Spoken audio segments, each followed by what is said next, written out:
Here we have verse 21 of the 9th chapter of the Gospel of John. The Pharisees, who are acting as a quasi-judicial body, have brought in the parents of a man who was born blind and now sees, and they are interrogating the parents, trying to get to the bottom of this, trying to resolve this theological quandary they have with respect to Jesus, who manifestly is the one who was able to open the man's eyes. And so the parents have confirmed that this is their son, and they have confirmed that he was indeed born blind, allowing, of course, that he now sees. But then they reach the third of the questions, or how was it that the man had come to see?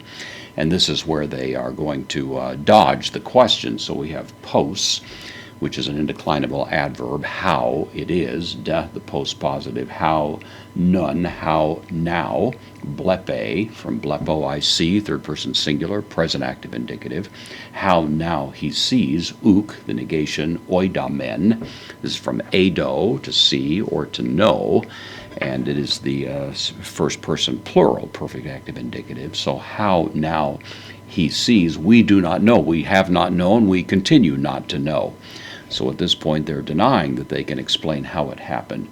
And then the conjunction a, which means or tis, the indefinite pronoun for who or which, in this case, or who, enoigzen, from anoigo, I open. This is the third person singular, aorist active indicative, or who opened.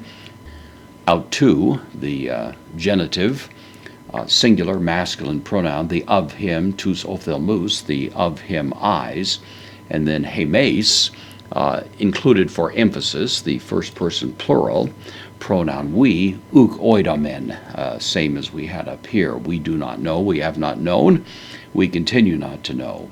And then auton, this is the accusative masculine pronoun, him, erotesata, from erotao, to ask or to question. This is the second person plural, aorist active imperative, so they're telling these Pharisees, ask him. Helekion is a word that means age. It's a feminine noun. It's usually used in connection with being of age, for example, being of legal maturity. And that's the way it's used here. So eke, from echo I have, third person singular, present active indicative, eke, he has age, or he is of age. Autos, now used in the intensive sense, himself, peri heautu, himself concerning himself, the reflexive pronoun here, lelase, this is the future of laleo, I speak, so it's third person singular future active indicative, he will speak, or he will speak concerning himself, or he'll speak for himself.